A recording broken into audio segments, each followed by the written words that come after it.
Salut tout le monde, c'est Josh. Donc aujourd'hui on se retrouve pour une nouvelle vidéo et là je vous fais une petite vidéo spéciale parce que je vais vous présenter 7 dessinateurs qui ont un talent vraiment incroyable. Mais quand je parle de talent, c'est pas le talent inné, hein. C'est le talent qui s'améliore au fil du temps. Tu vois, c'est plus tu travailles, plus tu t'améliores. Et ces mecs, nom de Dieu, qui m'envoient du lourd. Je les suis depuis pas mal de temps sur Twitter et à chaque fois qu'ils postent un dessin, je suis comme un gamin. Ils ont tellement de talent que je suis obligé d'être émerveillé, c'est un truc de fou. Et en plus, depuis tout petit, j'adore le dessin. Et ces mecs, ils envoient du lourd. Donc j'étais obligé de faire une vidéo sur eux. Et j'espère que ça va vous plaire. Et on va passer aux présentations.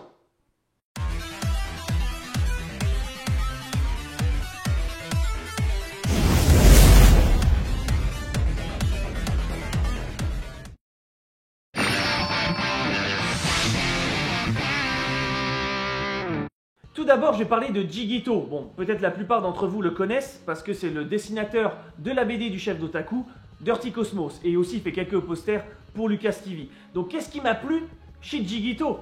Bah, c'est son style. Franchement, il te transforme des personnages d'animé dans un style plutôt street américain, tu vois. Mais street américain mode DC Comics ou Marvel, tu vois. Et c'est ça qui m'a plu vraiment chez lui. Tu vois, le dessin... les dessins des mangas, enfin les dessins japonais plutôt, c'est plutôt des dessins, on va dire, avec des traits secs, tu vois, assez secs, assez stricts. Alors que lui, c'est des dessins plutôt arrondis, tu vois, les traits sont arrondis, plus, voilà, un style américain, je trouve. Et franchement, c'est ça qui m'a plu parce qu'il a mis sa touche dans des personnages de manga. Naruto, Edward. Alors, Edward, c'est le truc que j'ai été choqué. Franchement, j'ai kiffé comment il a dessiné Edward. À sa façon, c'était vraiment stylé de ouf.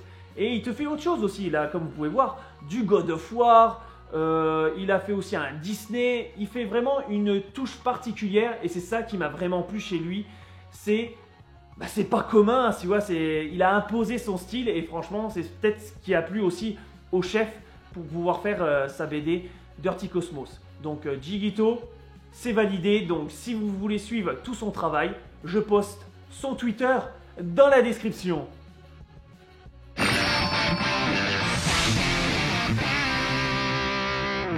Ensuite, je vais parler de Flo Kamo. Donc Flo Kamo, c'est un peu dans le même style que Jigito, mais lui, c'est un peu dans le style Rasta, tu vois.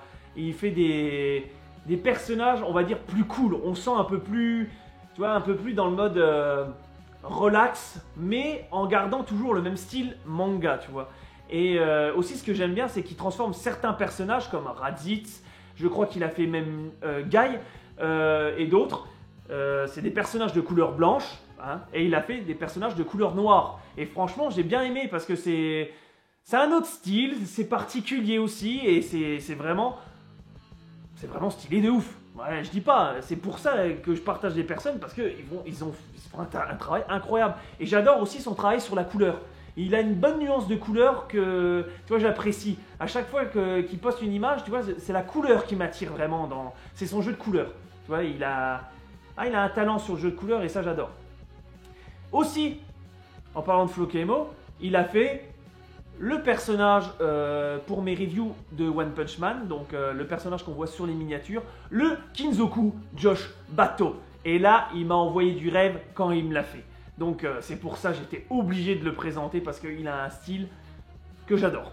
Voilà. Je les adore tous de toute façon, donc voilà. Bon, pour moi, Flo Kamo, c'est validé aussi. Donc si vous voulez le suivre sur Twitter, le lien dans la description.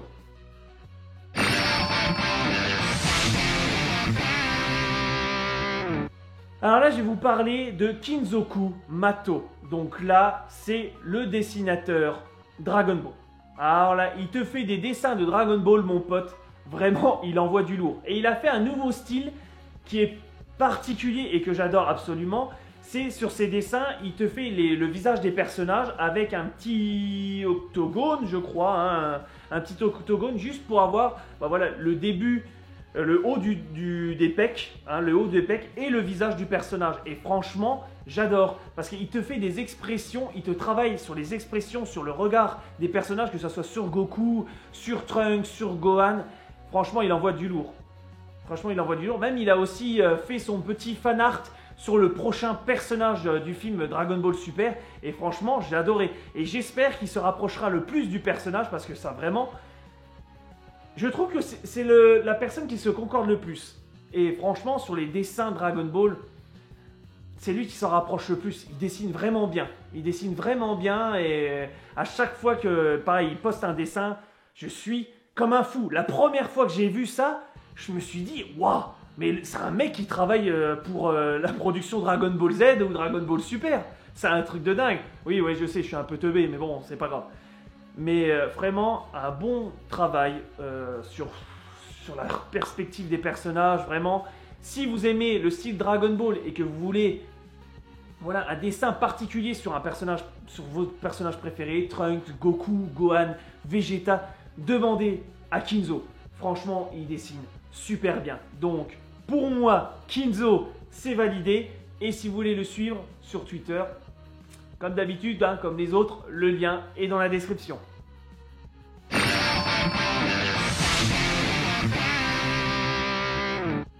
Alors là, je vous présente Chris. Pour moi, c'est le roi du poster. Pourquoi? Parce qu'il fait que des posters archi stylés. J'ai vraiment vu le début de son travail sur Twitter quand il faisait ses premiers posters. Hein, je m'en souviens, un des premiers posters, c'était le Goku sur l'affiche Wanted à la One Piece. Et franchement, c'était déjà énorme. Et là, au fur et à mesure, il te fait des posters de malade mental, mais un truc de ouf. Même il a rejoint, je crois, All Blue Channel pour faire des posters sur One Piece. Et j'ai vu le Katakuri. Voilà, là, j'ai cru que c'était un... On croirait voir un poster officiel de la Toei, tu sais, pour vendre comme ça, en genre de loterie Ichiban Kyuji.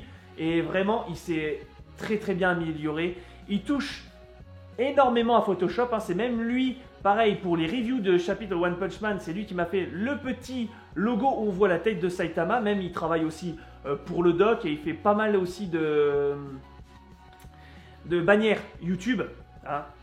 Il touche et même c'est lui le créateur du logo de la chaîne, Josh Lotaku. Donc pour vous dire, quand j'ai vu ce logo, il m'a tout de suite compris. Il m'a compris ce qu'il fallait viser sur ma chaîne et ce mec a un véritable talent. Ce mec, en fait, Photoshop, c'est greffé dans sa main. Tu vois, il est sur la souris, il allume Photoshop, il sait tout de suite ce qu'il va faire. Alors que moi, je galère pour faire une miniature, je mets au moins une bonne demi-heure pour trouver ce que je veux faire. Donc pour moi, Chris, c'est validé aussi. Le lien de son Twitter dans la description.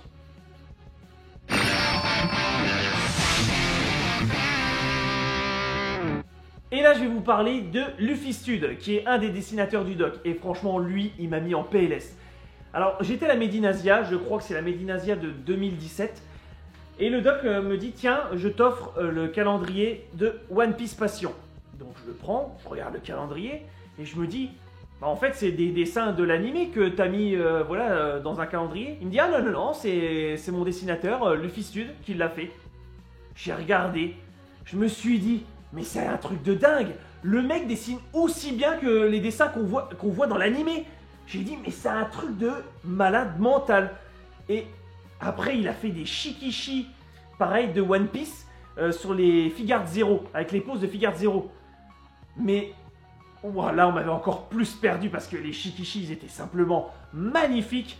Et là, le pire tout pire, il a fait des dessins en lithographie. Et le premier qu'il a sorti, c'est Genos. Enfin, un des premiers, hors One Piece, je parle, c'était Genos. Oh, et là, j'ai dit, putain, c'est sûr qu'il faut que j'achète ça. C'est sûr qu'il faut que j'achète ça. Le dessin, il était magnifique. Pareil, il a sorti pour le musée One Piece X Dragon Ball avec DB Times, quand il a fait le Freezer, le Broly. Oh, il a fait le Goku, j'ai halluciné. Les dessins, ils étaient mais au-dessus du lot. C'est un truc de fou. Il a un talent mais incroyable, ce mec. Et là, pareil, hein, moi, j'ai pris une lithographie de Genos et de Midoriya, pareil, en lithographie parce que c'était sûr qu'il fallait que ça soit dans ma pièce. Je te jure, j'ai vu ces dessins en façon lithographique. J'ai dit, c'est sûr, ça va dans ma pièce. C'est une obligation. Je l'ai acheté parce que c'est un truc de dingue. Pardon pour le petit rototo. C'était un truc de dingue. Il dessine de ouf. Donc, moi, Luffy Stud, c'est validé, mais comme ça. Et si vous voulez le suivre sur Twitter, le lien dans la description.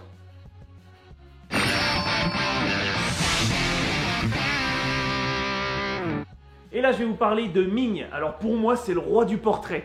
C'est un truc de dingue comment ses dessins... Bah voilà, il fait des portraits de personnages incroyables. Au début, j'avais juste vu les chibis. Donc je me suis dit, ouais, les chibis c'est cool, hein, c'est beau. Les dessins sont beaux, ça je dis pas. Mais c'était pas trop ma came. Donc je dis, ouais, c'est sympa, le dessin est beau. Mais voilà, ça va pas m'attirer plus. Et après, quand j'ai vu les dessins en version portrait que vous pouvez voir derrière, j'ai fait oh my god, oh my god. C'était un truc de niquer. Et en plus, il m'a expliqué, c'est des dessins vectoriels qu'il fait sur Adobe Illustrator. Donc là, tu vois, mon pote, tu peux que adorer. Là, tu as un Trunks super badass. Tu as un Majin Vegeta, mais qui envoie du lourd. Il est juste au-dessus de ma Majin. De ma HQS+, c'était obligé. C'était obligé. Là, il te met un Naruto avec Kyuubi derrière. Là, tu sens tout l'aura de Kyuubi qui est derrière. Même le style de Todoroki, le feu et la glace.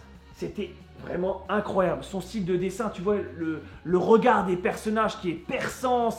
Tu vois l'expression même du personnage qui te donne envie. Le Majin Vegeta qui a un petit rictus sur le côté là qui fait vraiment stylé. Et Ming, oh, j'adore son style. J'adore son style aussi. C'est un truc de fou, il m'envoie tout le temps du lourd. Là, il a fait Midoriya, pareil, il est énorme. Et là, j'ai vu sur Instagram, il fait un Bakugo. Il fait un purée de Bakugo. Oh, j'ai hâte de le voir, je sais qu'il va envoyer du lourd. Ce mec, je sais que quand il fait un dessin portrait, c'est énorme. Donc, s'il te plaît, Ming, si tu m'écoutes, fais un Kinzoku bateau. Si tu regardes la vidéo, Kinzoku bateau. Je te jure, je te le prends, mais je te le prends en 1000 exemplaires s'il faut. C'est un truc de dingue. Donc pour moi, Ming, c'est validé. Oh la vache, et j'ai lâché un de ses pop-off. Pour moi, Ming, c'est validé. Et le lien de son Twitter est dans la description.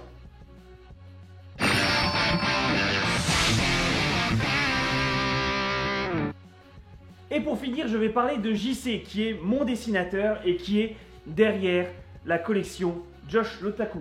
Donc c'est lui qui fait la conception des cartes et franchement, il fait un travail incroyable. Alors comment j'ai connu JC?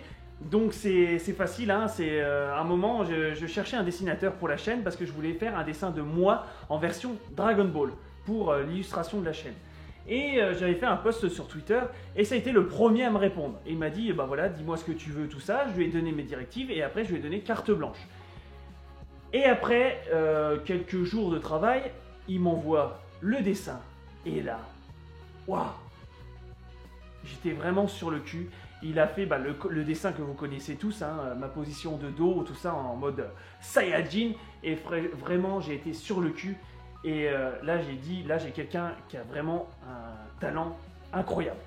Et c'est pour ça qu'on a continué à travailler tous les deux et on s'est lancé dans le projet des cartes. Et à un moment, je lui ai dit, putain, tu dois avoir un dessin, tu sais, le dessin originel de ce que tu avais fait pour ma chaîne. Et il m'a dit oui. Et un jour, en allant à Medinazia, je l'avais invité chez moi. Et il est venu m'offrir le dessin.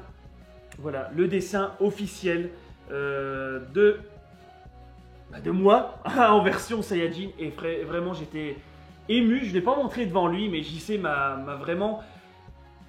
il m'a fait réaliser un rêve de gosse. Voilà, c'était un rêve de gamin de me voir une fois en dessin en mode Dragon Ball. Et il l'a fait. Et je le remercierai jamais assez. Et je le remercierai jamais assez pour ce qu'il fait pour la chaîne et pour la collection de cartes. Franchement, JC, merci beaucoup pour tout ce que tu fais. Et voilà. Bon, JC, c'est validé les yeux fermés. Et si vous voulez le suivre sur Twitter, le lien est dans la description. Et voilà, la vidéo est terminée, j'espère qu'elle vous aura plu. Donc un petit commentaire pour dire si vous avez kiffé ce genre de vidéo et si vous voulez que je continue, genre à partager d'autres talents comme des diorameurs ou d'autres dessinateurs. Et aussi le petit pouce bleu pour me mettre en forme. Et moi je vous dis comme d'habitude, à la prochaine.